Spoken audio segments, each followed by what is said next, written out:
Philippe, merci beaucoup de nous accueillir chez toi et pour venir nous parler de ta maison d'édition, Inukshuk.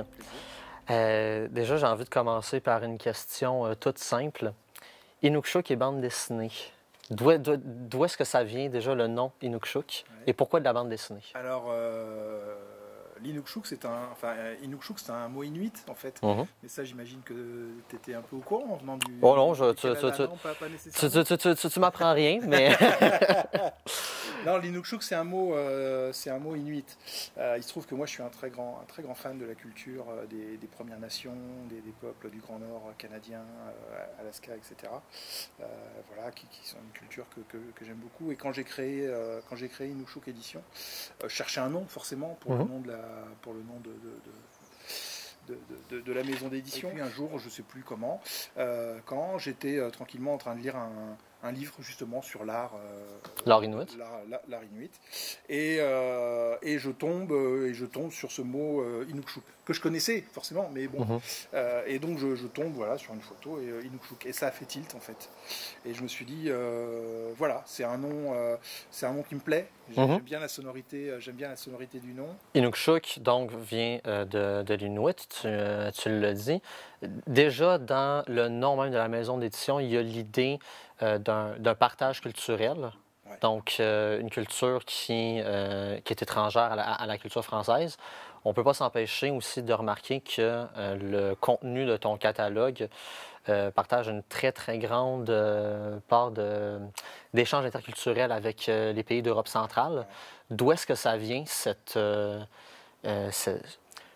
parti pris, cet amour pour ces cultures-là d'Europe centrale, majoritairement serbe? C'est étonnant parce que je n'avais pas fait ce rapprochement justement entre le partage des cultures, entre l'Inukshuk et mon catalogue qui vient d'Europe centrale, des Balkans. Pourquoi un catalogue des Balkans? Alors là, pour le coup, c'est très pratique. C'est-à-dire qu'en tant qu'auteur, moi j'ai eu l'occasion de rencontrer plusieurs dessinateurs de bande dessinée qui venaient dans des festivals en France, à droite, à gauche, un peu partout.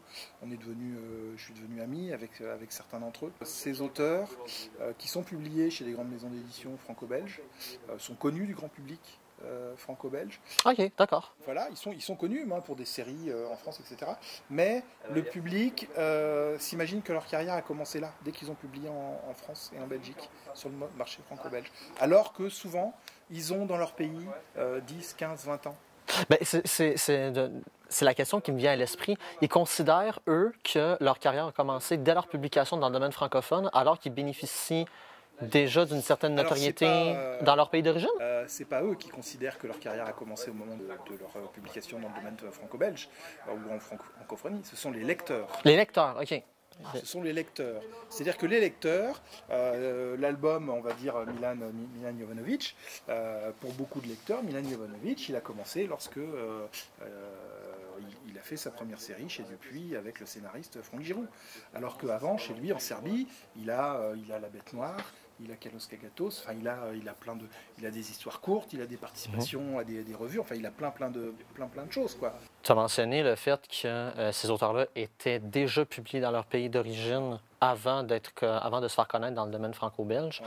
Dans certains de tes ouvrages, des ouvrages que tu as publiés, il y a une notice historique, biographique qui replace dans son contexte non seulement la carrière de l'auteur, du dessinateur, mais aussi de l'histoire que tu publies.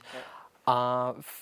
En menant à bien ces deux missions-là, non seulement d'intégrer dans le corps du livre l'histoire même de l'œuvre et en le présentant dans un second temps au public francophone, est-ce que tu as l'impression de restituer une certaine mémoire de ces œuvres-là? Moi, ça m'a toujours paru important d'avoir un complément éditorial. C'est-à-dire, effectivement, ces dossiers qui peuvent être un dossier graphique, qui peuvent être un dossier éditorial écrit par le scénariste ou autre. Je dis toujours aux gens, pour justifier ces dossiers, je dis toujours, les livres vous racontent une histoire, mais n'oubliez pas qu'eux aussi ont une histoire. Le livre a une histoire, la voici avant de plonger dans le livre lui-même. Et donc l'idée avec certains,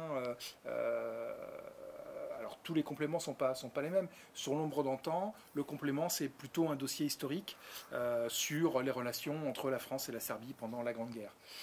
Sur Break de Darko Perović, là on replace vraiment le livre dans son contexte historique, c'est-à-dire un album qui sort en 86, donc on est encore en Yougoslavie. Il y a le film Blade Runner qui vient de sortir et donc qui a donc j'ai envie de dire qui a instauré toute une espèce d'esthétique de la SF, etc. Et puis il se passe des choses aussi en Serbie à ce moment-là, avec des complexes architecturaux, des villes nouvelles, des choses comme ça qui se construisent. Et donc Darko Perović habite, enfin il est au milieu de tout ça, et donc il fait un condensé de tout ça, et l'album sort à ce moment-là, et c'est quelque chose qui n'a jamais été fait avant. Un album visuellement, graphiquement, avant 86, ça n'a jamais été fait, ça, en Serbie. Et donc ça a eu une importance et c'est un choc auprès de beaucoup de gens, même encore aujourd'hui. On va en Serbie, en Croatie, enfin dans les pays des Balkans, on parle de Break à quelqu'un qui connaît un peu la bande dessinée et les gens vont dire ouais, Break ça a été un choc, quoi. Il y a une œuvre qui fait partie de ton catalogue, de laquelle j'aimerais beaucoup parler. C'est L'ombre d'antan. J'ai cru comprendre que c'était le premier titre que tu avais fait paraître. Quelle est l'histoire de ce livre-là? Parce qu'il y a un thème qui lui est quasi exclusif dans ton catalogue, que j'aimerais beaucoup aborder avec toi. Mais d'abord, j'aimerais savoir d'où vient l'impulsion à publier ce livre-là. En 2014, pour le centenaire de la Grande Guerre, l'Institut français de Belgrade et un éditeur local qui s'appelle System Comics ont décidé d'éditer un album d'histoire courte pour commémorer donc, la Grande Guerre, mais également commémorer l'amitié franco-serbe qui date de cette époque. Qui est très perceptible d'ailleurs dans l'ouvrage. Voilà. L'idée, c'était de faire travailler ensemble des scénaristes français et des dessinateurs serbes. C'était publié en Serbie sous le titre Ligne de front. Voilà, donc il y avait 13 ou 14 histoires courtes dedans, donc avec un tirage de 1500 exemplaires, dont 500 en français, réservés pour les auteurs, les quelques scénaristes français. Il y avait 6 scénaristes français. Et puis en 2016, je vais en vacances en Serbie, donc on se rencontre avec lui, des auteurs, etc. Et puis il me dit, mais est-ce que tu crois que pour le coup, ça pourrait être vraiment intéressant de refaire un retirage que tu vendrais comme ça en salon, etc. Et je lui dis, bah oui, pourquoi pas. Et donc, top là, ok, on va faire un retirage. Ce qu'il faut savoir, c'est que, entre-temps, System Comics a publié en serbe un ligne de front 1, 2, 3, 4, 5, etc. Parce que, pour le coup, ça fonctionne. Ça fonctionnait très bien en Serbie. Et donc, on se retrouve avec toute une série d'histoires. Donc pour le coup, c'est plus 13 histoires qu'on a à notre disposition, mais de 30 ou 40 histoires courtes. Et là, on se dit, peut-être que plutôt que de publier l'album de base, qui a des qualités, des défauts, etc., peut-être qu'on pourrait retravailler l'album et aller piocher dans les 3 albums qui sont déjà parus à ce moment-là, aller piocher les meilleures histoires. Et l'idée, c'est d'aller piocher, c'est de mettre forcément les histoires qui ont été écrites par les scénaristes français, parce que en France, des histoires dessinées par des auteurs qui sont publiés en France et qui ont déjà un public, ce que je te disais tout à l'heure, et au-delà d'aller chercher des histoires d'auteurs qui ne sont pas connus en France, mais qui par contre graphiquement envoient du lourd, comme on dit, quoi. Et donc on se retrouve avec une sélection de 13 histoires. Sauf que pour le coup, c'est plus juste on replie le bouquin, quoi. C'est un vrai, on replie le bouquin, c'est un vrai. C'est une œuvre à part entière. C'est un vrai bouquin. Et puis ça prend de l'ampleur. Et moi, c'est vrai que je m'étais dit tiens, je pourrais monter ma boîte d'édition à un moment ou un autre. Et j'ai dit peut-être que un album comme ça, pour exister, il mériterait qu'il y ait une vraie structure derrière qui le pousse et qui soit. Voilà.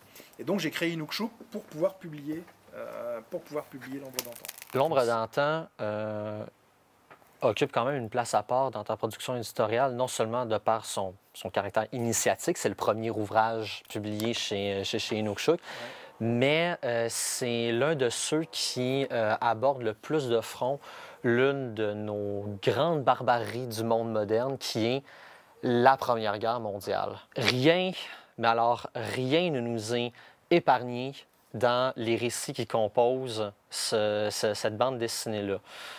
Et je me demandais, selon toi, dans quelle mesure ce livre-là nous renseigne sur une certaine idée de la sauvagerie dont l'être humain est capable. Je me suis pas posé la question de dire on va faire un livre à message. OK. Voilà. C'était pas du tout... l'idée n'était pas de faire un livre à message, l'idée était de faire un beau livre. On n'a pas cherché à faire passer un message. Par contre, ce qu'on a vraiment travaillé, c'est dans le choix des récits, on a fait en sorte, par exemple, d'avoir des récits qui graphiquement soient tous différents les uns des autres. Et ça transparaît, et ça paraît beaucoup. Voilà, ça c'était l'idée. Faire un album collectif avec des artistes qui auraient tous globalement le même trait un peu réaliste, etc., ça m'intéressait pas. On avait vraiment envie que chaque histoire soit vraiment une petite histoire et qu'on n'ait pas l'impression de passer d'un épisode à un autre épisode parce que le graphisme était le même. Donc ça c'est la première chose. C'est que vraiment on a travaillé là-dessus, on avait vraiment que graphiquement les gens plongent dans l'histoire grâce au graphisme différent. Et la seconde chose, ça a été aussi de faire en sorte que chacune des histoires traite d'un thème et d'un sujet différent. Voilà. À part deux histoires qui parlent de la retraite de l'armée serbe, mais elles ont toutes les deux un point de vue complètement différent. C'est-à-dire qu'il y en a un qui le vit du côté des soldats, dans le froid, dans la neige, etc. Et l'autre, on le voit plutôt du côté des gradés, des officiers, etc. Et puis c'est traité graphiquement de manière différente. Mais sinon, toutes les histoires traitent un thème et un sujet différent. Voilà, ça c'était important. Et parce que oui, on voulait montrer qu'il y avait eu beaucoup de choses. On voulait aussi montrer que la Grande Guerre, on parle de la Grande Guerre en France, c'est Verdun, la Somme, et puis les tranchées, quoi. Il y a des événements déjà qui sont très associés à cet événement-là. Et l'idée, c'est d'aller dire, il y a autre chose aussi. Puis l'idée de replacer le contexte de la Première Guerre mondiale plus dans cette amitié-là ou cette collaboration-là franco-serbe, d'y associer d'autres lieux, d'autres événements que la Somme, Verdun, etc. Il y a quelque chose de... Oui, qui tient effectivement du devoir de mémoire, mais j'ai envie de te poser une question un peu délicate. Peu importe le nom de l'événement ou le nom du lieu qu'on associe à cet événement-là. Est-ce que la douleur n'est pas partout la même? Bien sûr que si. C'est cruel en même temps de dire ça. Je suis entièrement d'accord avec ça. Après, tu parles de devoir de mémoire. Je pense que après, il y a des choses que je fais de manière un peu automatique. Là, je vais parler un peu de moi, mais moi, je suis normand. Je suis né en Normandie. Je suis né à 40 km, 20 km. Lieu très connoté, justement, pour une autre guerre. Des plages du débarquement. Donc j'ai baigné quand j'étais gamin, parce que c'était 30 ans après la guerre. Il y avait encore, moi j'allais sur les plages, il y avait encore des chalands de débarquement qui rouillaient, des machins, des trucs. Enfin voilà, il y en avait plein. Il se trouve que mes premiers albums que j'ai écrits en tant que scénariste de bande dessinée, ce sont des albums autour de la Seconde Guerre mondiale. D'accord. Et il se trouve que moi, depuis depuis le 50e anniversaire du débarquement, je vais tous les ans en Normandie, je vais tous les ans sur le secteur des troupes aéroportées britanniques pour participer aux commémorations, que j'ai rencontré des vétérans qui sont devenus des amis. Donc oui, le devoir de mémoire, voilà, je sais un petit peu ce que c'est. Alors forcément, j'ai dû en faire transpirer un peu dans l'ombre d'antan, mais encore une fois, c'était quelque chose de naturel pour moi. C'est pas quelque chose qui est réfléchi. Après, voilà, on est là, on en discute, et je me dis oui, effectivement. Voilà, il y a ça qui ressort, Mais encore une fois, comme tu disais tantôt, ton objectif, c'était pas de faire une œuvre à message. Pas du tout. Ça faisait vraiment partie de ton processus éditorial. Pas du tout. Après, on savait que voilà, l'idée, on voulait pas faire une œuvre à message, mais en même temps, on voulait quand même montrer effectivement que, comme je te disais, que la Grande Guerre, c'est pas uniquement les tranchées et Verdun et la Somme, quoi. Mais on s'est pas dit on va faire un livre à message. Quand on parle de sujets aussi Alors globalement, j'ai toujours envie de faire les choses bien, mais quand on parle de sujets comme ça qui sont aussi forts et aussi graves, voilà, faisons les choses. Faisons-le bien. Faisons-le bien. Après, on n'est pas à l'abri de louper une information à un moment, de se planter, ou effectivement de ne pas avoir une info, ou de faire un mauvais choix ou autre. Mais ouais, donnons-nous les moyens. Philippe, merci beaucoup de nous avoir consacré ton temps pour parler de la maison d'édition aujourd'hui. Ça fait vraiment plaisir. Avec plaisir.